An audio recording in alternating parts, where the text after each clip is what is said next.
சற்று முன் கிடைக்கப்பெற்ற மிக மிக முக்கியமான செய்தி ஒன்று வெளியாகியிருக்கு. திமுகவின் எம்எல்ஏக்கள் அந்தர்பல்டி, அதிர்ச்சியில் மு.க.ஸ்டாலின்.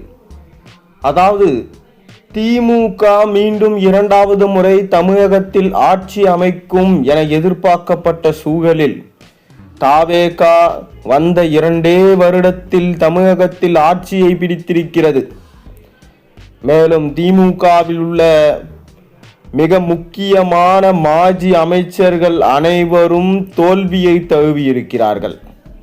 கிட்டத்தட்ட மு.க.ஸ்டாலின் அவர்களே கொளத்தூரில் தோல்வியை தழுவியது திமுகவின் கூட்டணி கட்சிகளை கட்சியை விட்டு வெளியேற செய்துவிட்டது. அது மட்டுமில்லாமல் தற்போது இருக்கக்கூடிய திமுகவின் 34 எம்எல்ஏக்கள் அந்தர்பல்டி அடிச்சிருக்கிறாங்க. இனியும் திமுகவில் எங்களால் அடிமையாக இருக்க முடியாது.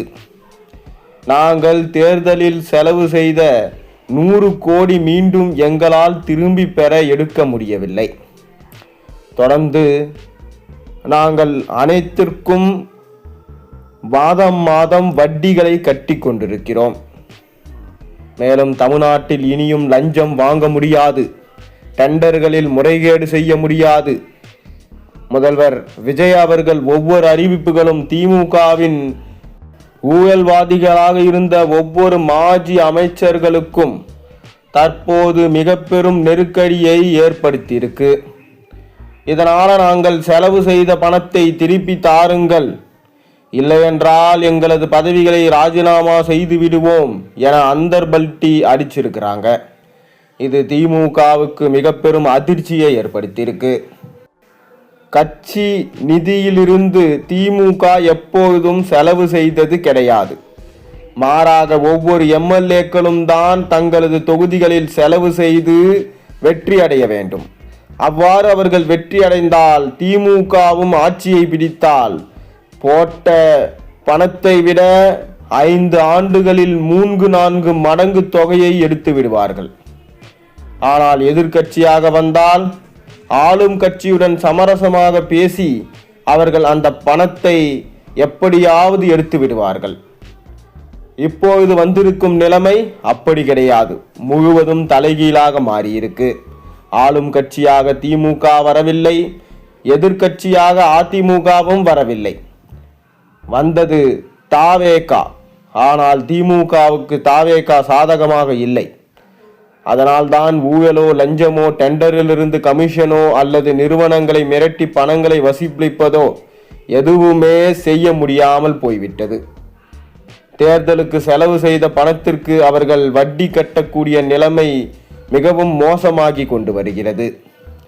அரசு கொடுக்கிற 1 லட்சம் சம்பளத்தை வைத்து நாங்கள் எப்படி 8 லட்சம் மாதம் வட்டியை கட்ட முடியும் என்று திமுகவின் கிட்டத்தட்ட சிட்டிங் எம்எல்ஏக்களாக இருக்கக்கூடிய 34 பேர் திமுக தலைமையிடம் கேட்டிருக்கிறாங்க. ஆனால் நீங்கள் சொன்ன மாதிரி எங்களுக்கு பணங்களை திருப்பி தாருங்கள், இல்லை என்றால் நாங்கள் ராஜினாமா செய்து விடுவோம், யாரிடம் எப்படி நாங்கள் பேச வேண்டுமோ அப்படி நாங்கள் பேசிக்கொள்கிறோம் என தற்போது திமுகவின் மிக முக்கியமான எம்எல்ஏக்கள் மு.க.ஸ்டாலின் அவர்களை அச்சுறுத்தும் விதமாக பேசி வருகிறார்கள். இதற்கு முக்கிய காரணம் என்னவென்றால் திமுகவில் மாஜி அமைச்சர்களாக இருந்தவர்கள் மீது ஒவ்வொருவர் மீதும் பல ஆயிரம் கோடி கணக்கில் ஊழல் இருக்கிறது. அந்த ஊழல் வழக்குகளை தற்போது விஜய் அவர்கள் சொல்லி தோண்டி எடுக்கிறார். செந்தில் பாலாஜி, KN நேரு, அதன் பிறகு பார்த்தீங்கன்னா ஏவா வேலு என அனைவரும் தலைமறைவாக மற்றும் முன்ஜாமீன் பெற்று ஓடிக்கொண்டிருக்கிறார்கள். சூழல் இப்படி இருக்க எப்படி நாங்கள் தப்பிக்க முடியும்? மு.க.ஸ்டாலின் அவர்களே தோற்றுவிட்டார். உதயநிதி ஸ்டாலின் எதிர்க்கட்சி தலைவராக சிறப்பாக செயல்படுவார் என்று பார்த்தால் அவரும் எங்களை கைவிட்டு விட்டார். சட்டசபையில் இருந்து எங்களுக்கு ஆதரவாக குரல் கொடுப்பார் என்று பார்த்தால் அவரே சட்டசபையில் இருந்து ஓடிவிட்டார். இப்படி இருக்க எங்களை யார்தான் காப்பாற்றுவது? மேலும் அமலாக்கத்துறையின் வளையத்திற்குள் நாங்கள் சிக்கிவிட்டால் கண்டிப்பாக சிறை செல்வதை யாராலும் தவிர்க்கவே முடியாது. ஸ்டாலின் அவர்களும் வேடிக்கை மட்டும்தான் பார்க்கிறார். எதிலும் அவர் ஒரு வார்த்தை கூட பேசுவதில்லை. இதனால் தான் நாங்கள் ராஜினாமா செய்கிறோம், எங்களது பணத்தை திருப்பி தாருங்கள், எங்களால் வட்டியும் கட்ட முடியவில்லை, கேசுகளையும் எதிர்கொள்ள முடியவில்லை. நாங்கள் எங்கு போய் சென்று எப்படி எங்கள் பதவிகளை காப்பாற்ற வேண்டும், எப்படி எங்கள் சொத்துக்களை காப்பாற்ற வேண்டுமோ அப்படி காப்பாற்றிக் கொள்கிறோம் என ஸ்டாலினிடம் பேசியிருக்கிறார். மேலும் 5 ஆண்டு பதவியின் மோகத்தால் பல ஆயிரம் கோடிகளை முறைகேடு செய்த மு.க. ஸ்டாலின் அவர்கள் தலைமையிலான திமுக தற்போது தோல்வியடைந்த கையோடு தேர்தல் செலவுக்கு செய்த தொகை ஒவ்வொரு வேட்பாளர்களும் செலவு செய்ய வேண்டும், கட்சி தலைமை தேர்தல் முடிந்த பிறகு உங்களுக்கு அந்த பணத்தை திருப்பி தரும் என வாக்குறுதி கொடுத்தது. ஆனால் இப்போது அந்த பணத்தை திருப்பி கொடுக்க முடியாமல் திமுகவின் தலைமை இருப்பதால் திமுகவின் சிட்டிங் எம்எல்ஏக்களாக இருக்கக்கூடிய 34 பேர் அதிமுகவுடனோ அல்லது தாவேகாவுடனோ நாங்கள் இணைந்து விட்டால் அது மிக பெரும் ஒரு பேராபத்தை திமுகவுக்கு ஏற்படுத்தும். ஏனென்றால் திமுக இதுவரைக்கும் அரசியலை நடத்தியது வயதானவர்களுக்கும் 30 வயதிற்கு மேல் உள்ளவர்களுக்கும். ஆனால் 16 வயதில் இருந்த நபர்களுக்கு அரசியல் தெரிந்துவிட்டது. குழந்தைகள் முழுவதும் சொல்லிதான் விஜய் அவர்களுக்கு மக்கள் வாக்குகளை செலுத்தியிருக்கிறார்கள். இன்ஸ்டாகிராம் ரீல்ஸை வைத்தே தாவேகா வெற்றி அடைந்து விட்டது என திமுகவின் ஐடி விங் கூறியது. இந்த அரசியல் களத்தில் மு.க. ஸ்டாலின் இளைஞர்களுக்கான வாய்ப்புகளை உருவாக்க வேண்டும், அதே சமயம் எதிர்க்கட்சி அந்தஸ்தையும் தக்க வைக்க வேண்டும். தற்போது கூண்டோடு திமுகவின் 34 எம்எல்ஏக்கள் ராஜினாமா செய்தாலோ அதற்கு அல்லது அதிமுகவுக்கு அவர்கள் ஆதரவு கொடுத்தாலோ அது திமுகவுக்கு எதிராக செயல்பட்டதாக தான் மாறிவிடும். ஒட்டுமொத்த பாதிப்புகளும் திமுக தலைவர் ஸ்டாலினுக்கும் கோபாலபுர இல்லத்திற்கும் தான். இது திமுகவின் வீழ்ச்சிக்கு மிக பெரும் ஒரு ஆபத்தை ஏற்படுத்தும். இதனால்தான் ஒரு சிட்டிங் எம்எல்ஏக்களாக இருக்கக்கூடியவர்கள் கேட்கக்கூடிய பணத்தை அவர்கள் கொடுக்க வேண்டும். இல்லையென்றால் இடைத்தேர்தலிலும் திமுக போட்டியிட முடியாது, அவர்களால் இனி தேர்தலிலே போட்டி முடியாத சூழல் ஏற்படும்.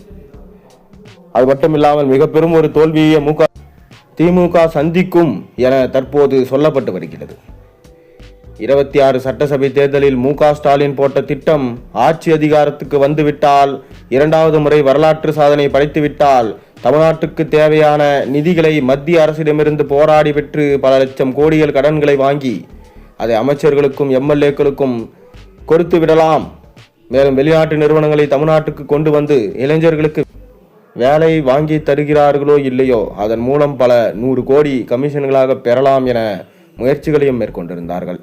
ஆனால் அனைத்தும் தலைகீழாக திரும்பிவிட்டது. தாவேகா தலைவர் விஜய் அவர்கள் செய்யும் ஒவ்வொரு செயலும் திமுகவுக்கு ஆபத்தை தான் ஏற்படுத்தியிருக்கிறது. தற்போது உதயநிதி அவர்கள் உள்ளிட்ட பலருக்கும் இது நெருக்கடியை ஏற்படுத்தியிருக்கிறது. நீதிமன்றத்திலும் தற்போது அவமானப்பட்டு லஞ்ச ஒழிப்புத்துறை அதிகாரிகளால் வீடு புகுந்து சோதனை நடத்தப்பட்டு தற்போது ஒவ்வொரு அமைச்சர்களும் சரி, ஒவ்வொரு சிட்டிங் எம்எல்ஏக்களாக இருக்கக்கூடியவர்களும் பயந்து வெளிநாடு ஓடக்கூடிய சூழ்நிலை தற்போது ஏற்பட்டிருக்கு. நீங்கள் என்ன நினைக்கிறீங்க? திமுகவிலிருந்து வேறு கட்சிக்கு மாறுவாங்களா இல்லையா?